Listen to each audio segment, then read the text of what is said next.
ప్రస్తుతం పహల్గామా ఉగ్రదాడి తర్వాత భారతదేశంలో ప్రతి పౌరుడు కూడా పాకిస్తాన్ మీద యుద్ధాన్ని కోరుకుంటున్నాడు. అయితే ఇదే క్రమంలో పాకిస్తానీలు ఎవరైనా సరే భారతదేశంలో ఉంటే వారిని దేశం విడిచి వెళ్ళాలంటూ భారత సర్కార్ ఆదేశాలు జారీ చేసింది. ఆల్రెడీ వారు ఇచ్చినటువంటి సమయం కూడా అయిపోయినటువంటి పరిస్థితి.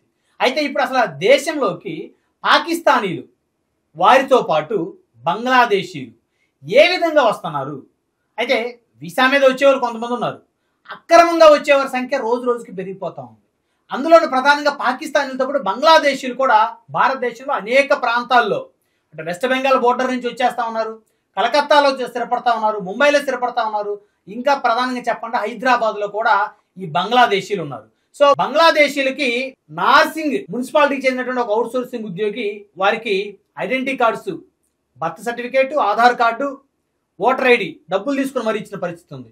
అయితే దాంతో పాటు అతను పాస్పోర్ట్కి అప్లై చేసిన క్రమంలో పోలీసులు దొరికిపోయాడు. సో ఈ నేపథ్యంలో దేశవ్యాప్తంగా చర్చ జరుగుతుంది అసలు ఏ విధంగా ఈ బంగ్లాదేశీలు మన దేశంలో చొరబడతా ఉన్నారు అనేది. సో దాని గురించి మనం డిస్కస్ చేయడానికి మనతోటి వివి రావు గారు, మరి రిటైర్డ్ ఆర్మీ అధికారి పనిచేస్తారు. సో వారు మనతో ఉన్నారు. ఒకసారి వారిని అడిగి తెలుసుకుందాం. రావు గారు, ఎలా వస్తున్నారు సార్ అసలు ఈ బంగ్లాదేశీలు? ఏ విధంగా మన దేశంలో చొరబడతా ఉన్నారు? వీళ్ళు మన దేశంలోకి రావటమే కాకుండా ఇష్టానుసారంగా వీళ్ళు అన్ని ప్రధాన నగరాల్లోకి వచ్చేస్తా ఉన్నారు, ఆధార్ కార్డులు పుట్టించుకుంటా ఉన్నారు, ఓటర్ ఐడీలు పుట్టించుకుంటా ఉన్నారు. సో ఇక్కడ బతికేస్తా ఉన్నారు. అదేవిధంగా ఇక్కడ వారు ఒక అతి రాజ్యాంగేతర శక్తులుగా కూడా తయారవుతున్నారు. అయితే ప్రధానంగా చాలా మందికి ఒక డౌట్ ఉంది సార్, అసలు ఈ బంగ్లాదేశీలు బెడద ఎక్కువైపోయింది ఈ దేశానికి. పాకిస్తానే మనకు ఒక పెద్ద సమస్య అనుకుంటే దానికి రెండింతల సమస్యగా బంగ్లాదేశ్ అయింది. ఎలా వస్తున్నారు సార్ ఈ మన మ్యాప్లో? ఎలా వస్తున్నారు? ఎలాంటి పాజిబిలిటీస్లో వారు అక్రమంగా ఎంటర్ అవుతున్నారు సార్? ముందర మనం జాగ్రఫీని అనలైజ్ చేద్దామండి. కొంచెం డైవర్ట్ కూడా అవుతాను, కానీ అది నాలెడ్జ్. ఇది మన వెస్ట్ బెంగాల్ స్టేట్ అయితే ఇది మన వెస్ట్ బెంగాల్ స్టేట్ అయితే ఇది బంగ్లాదేశ్. దీన్నే చికెన్ నెక్ అని మీరు న్యూస్లో వింటా ఉంటారు. ఇది డోక్లాం ఏరియా, ఇది డోక్లాము, ఇది ఈ ప్రాంతం సిలిగురి. ఈ 25 కిలోమీటర్స్ 27 కిలోమీటర్స్ దీన్నే చికెన్ నెక్ అంటారు. అంటే దాన్ని కట్ చేస్తే ఈ కంప్లీట్ ఈశాన్య రాష్ట్రాలు రోడ్ రైల్ నెట్వర్క్ కంప్లీట్ పోతాయండి మనకి, ఇంక్లూడింగ్ అస్సాం. సో అంటే ఇప్పుడు బేసిక్ గా ఇలా ఉన్నటువంటి ఇదంతా కూడా మన ప్రాంతం. ఈ బంగ్లాదేశ్ మాత్రం ఇక్కడ. సో మీరు అన్నట్టు ఇక్కడ ఈ చికెన్ నెక్ కి ఏదైనా ఇబ్బంది అయ్యి ఇక్కడ కనుక ట్రాఫిక్ జామ్ చేసేస్తే వాళ్ళు ఇదంతా కూడా వాళ్ళ ఆధీనంలోకి, చైనా ఆధీనంలోకి. అరుణాచల్ ప్రదేశ్ ని వాళ్ళ ప్రాంతం అంటుంది చైనా. భూటాన్ లో ఈ ఏరియా వాళ్ళ ప్రాంతం అంటుంది. అలాగే ఇంకొంత ఈ ఏరియా కలుపుకుని 3 మెయిన్ ప్రాంతాల్లో వాళ్ళ ఏరియా అంటుంది చైనాది. ఒకవేళ ఇండియాకి ప్రాబ్లం కనిపించాలంటే ఈ ఏరియాది. కొన్ని సంవత్సరాల క్రితం, ఒక 50-70 సంవత్సరాల క్రితం బ్రిటన్ ఈ ఏరియాలో ఒక క్రిస్టియన్ దేశం తయారనుకున్నాం. మొత్తం సౌత్ ఈస్ట్ ఏషియాలో ఎక్కడ క్రిస్టియన్ దేశం లేదు. అప్పుడు ఈ ఏరియాని చూస్ చేసుకున్నారు, ఎందుకంటే వీళ్ళందరూ Christian converted. Nagaland for Christ అని వాళ్ళ లీడర్ని ఫిజోని లండన్ తీసుకెళ్ళి అక్కడ సెటిల్ చేసి ఈ నాగాలాండ్ నేషనల్ కౌన్సిల్ ఇటువంటి ఆర్గనైజేషన్స్ తయారు చేసి నాగా ఆర్మీని తయారు చేశారు. బ్రిటన్ అయితే సపోర్ట్ తగ్గించింది. అంటే తర్వాత వాళ్ళకి తెలిసింది ఇక్కడ క్రిస్టియన్ దేశం చేయడం అంత ఈజీ కాదని. కానీ వీళ్ళు నాగాలాండ్ వాళ్ళు ఏం చేశారంటే అప్పట్లో 62 వార్ తర్వాత ఈ చైనా హెల్ప్ తీసుకున్నారు. అక్కడి నుంచి వెపన్స్ తీసుకురావడం, అక్కడి నుంచి కమ్యూనిజంలో ట్రైనింగ్ అవ్వడం. అదే హ్యాబిట్ మిజోరాము, మణిపూర్, ఇది మణిపూర్లోకి వస్తుందండి, ఇది మిజోరాం, వీళ్ళు కూడా తీసుకురావడం మొదలుపెట్టారు. ఇక్కడ కొంచెం ఈ ఏరియా బంగ్లాదేశ్ ఉంది చూసారా, ఇది త్రిపురకి మనకి చూడండి సముద్రానికి చాలా తక్కువ దూరం ఉంది. ఇదంతా కొండల ప్రాంతం, చిట్టగాం ఏరియా అంటారు, చట్టగ్రామం అని కూడా అంటారు ఇప్పుడు మోడర్న్ బెంగాలీ భాషలో. ఈ ఏరియాని ఒకప్పుడు కొంతమంది, ఇప్పుడు కూడా యుఎస్ఏకి ఒక లాంగ్ టర్మ్ డిజైర్ ఉంది ఈ ఏరియాని క్రిస్టియన్ దేశం చేద్దామని. ఇది కూడా ఒకటి ఉంది, ఇప్పుడు కూడా ఉంది. అందులోనే భాగం కింద బహుశా బంగ్లాదేశ్లో గవర్నమెంట్ పడదోయడానికి కొంతవరకు అమెరికా ప్రగల్భం కూడా ఉంది. ఇప్పుడు ఇంకా మన ఇండియా సంగతులకు వస్తారంటారా, ఇది ఈ బోర్డర్ని బిఎస్ఎఫ్ అన్న పారామిలిటరీ ఫోర్స్ గార్డ్ చేస్తుంది. బోర్డర్ కేంద్ర ప్రభుత్వంలో ఉంటుంది. దానికి ఫెన్స్ వేయడానికి స్టేట్ గవర్నమెంట్ ల్యాండ్ ఎక్వైర్ చేసి ఇవ్వాలి. ఎస్ ఇస్తే ఒక వేసుకుంటారు, కట్టుదిట్టమైనటువంటి భద్రత వస్తుంది. రివరైన్ ఏరియా అనుకోండి, చాలా ఇది ఏంటంటే గంగా నది ఇందులోకి వెళ్తుంది. ఇక్కడే ఫరక్క బరాజ్ ఉంది. ఈ గంగా నది ఈ చోట్ల కొన్ని ప్రాంతాలు మారుతా ఉంటాయి. ఎంతవరకు అయిందంటే ఒక్కోసారి ఇసుక మేటలు పేలిపోయి ఇక్కడ ఒక ఐలాండ్ తయారైంది కొన్ని సంవత్సరాల క్రితం, ఒక దీవే. దాని గురించి కూడా డిస్ప్యూట్ అయింది మన ఇండియాకి వాళ్ళకి. ఫైనల్గా అది మన చేతుల్లోనే ఉంది ఇప్పుడు. కానీ ఆ విషయం కూడా జరుగుతూ ఉంటుంది. ఈ బోర్డర్ కంప్లీట్ ఫెన్సింగ్ చేయకపోవడం వల్ల ఇది త్రిపుర, ఇది మేఘాలయ, ఇది అస్సాం. అంటే ఇప్పుడు రావు గారు, ఇప్పుడు ఈ బోర్డర్ ఏదైతే ఉందో బంగ్లాదేశ్ బోర్డరు, ఎక్కడి నుంచైనా సరే వచ్చే అంటే వెస్ట్ బెంగాల్ కి లోపల జొరబడే అవకాశం ఎక్కువ ఉంది, వీళ్ళకి ఎక్కువ ఉంది. మేఘాలయలో బోర్డర్ అయింది, త్రిపురలో బోర్డర్ తయారైపోయింది. సో వీళ్ళు బంగ్లాదేశ్ రాలేరు, మేఘాలయ కట్టుదిట్టమైన వస్తారు. అంటే వాళ్ళ ఓన్ టెక్నిక్స్ ఉంటాయి బోల్డ్ అన్ని. ఎందుకంటే రివరైన్ టెరైన్, ఎలా దాక్కోవాలి, ఎలా రావాలన్నది ఏదో ప్రయత్నం కింద వస్తానే ఉంటారు. త్రిపురలో ఎంటర్ అవుతారు, త్రిపురలో ఎంటర్ అవుతారు. కొన్ని ఇన్సిడెంట్స్ జరిగినాయి. కానీ main west Bengal, west Bengal enter అవుతారు.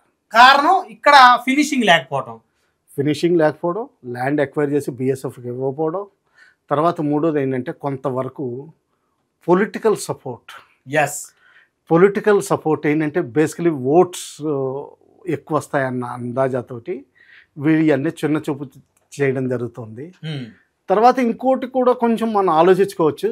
ఇది బెంగాల్ బంగ్లా నెట్వర్క్. ఇది 1911లోనే సెపరేట్ అయింది, రెండు విడిపోయినాయి.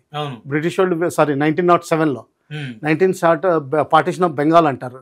చాలా మంది చనిపోవడం జరిగింది దీని గురించి. ఆ స్పిరిట్ కూడా ఉండొచ్చు.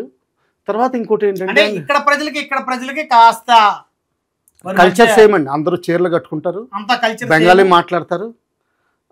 హిందూస్ కూడా చాలా పర్సంటేజ్ ఉండేవారు. ఇప్పుడు ఫండమెంటలిజం వల్ల వాళ్ళు ఇండియాకు వచ్చేసి అక్కడ పర్సంటేజ్ తగ్గాలని చూస్తున్నారు.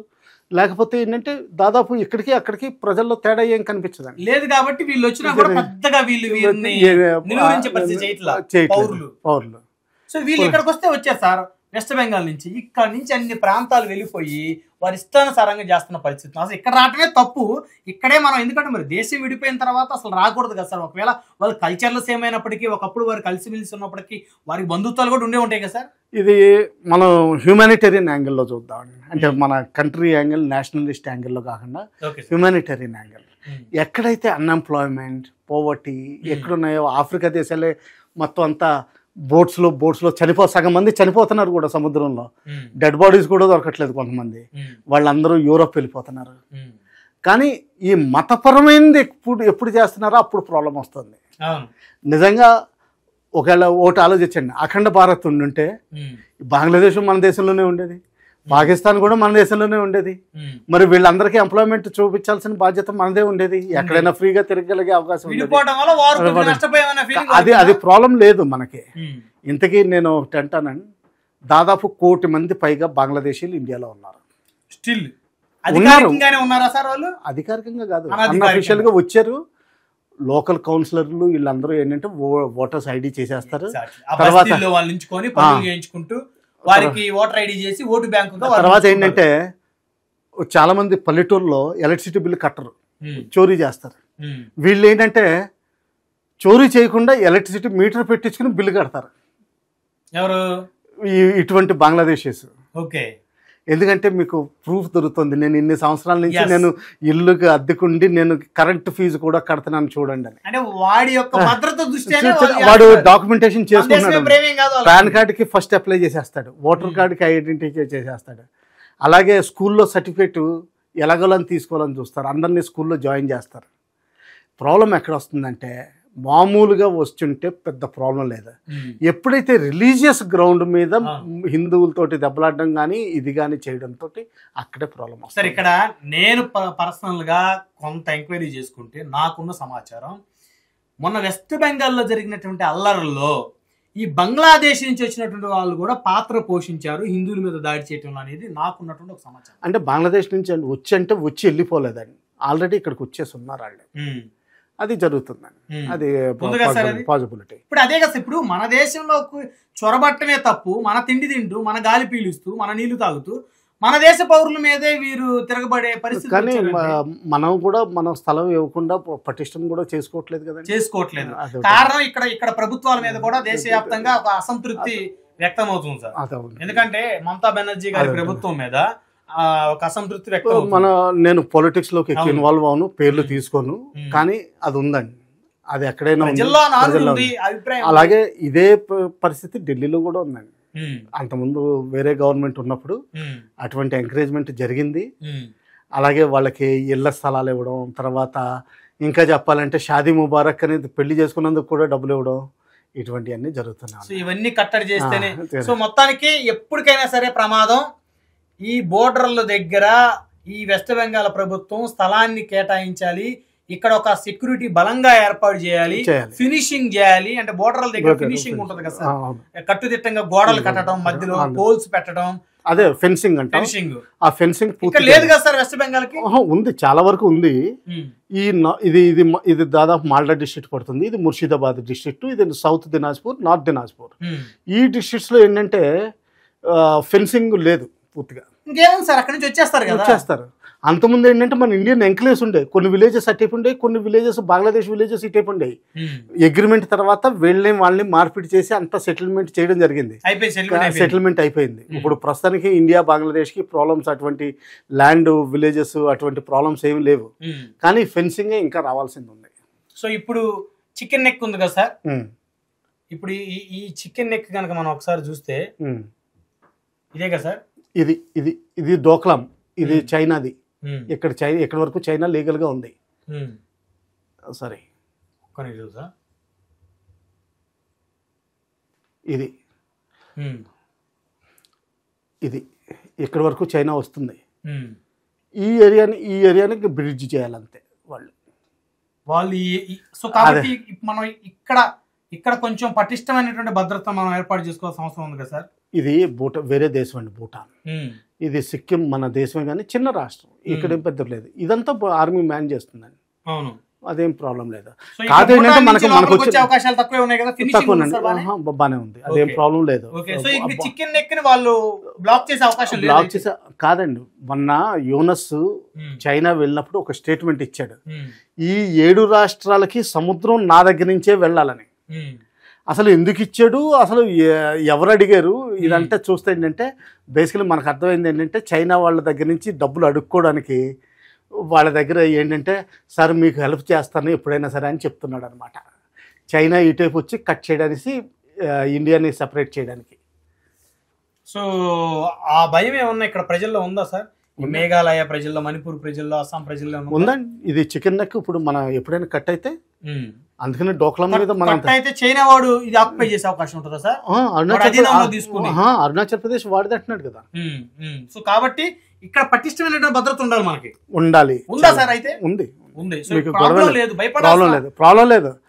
ప్రాబ్లమే లేదు. అంతగా ఎంతగా కావాలంటే ఈ ఏరియాని మనకి తీసుకోవడానికి రాత్రి చాలు, అంతేనంటారా? Exactly sir.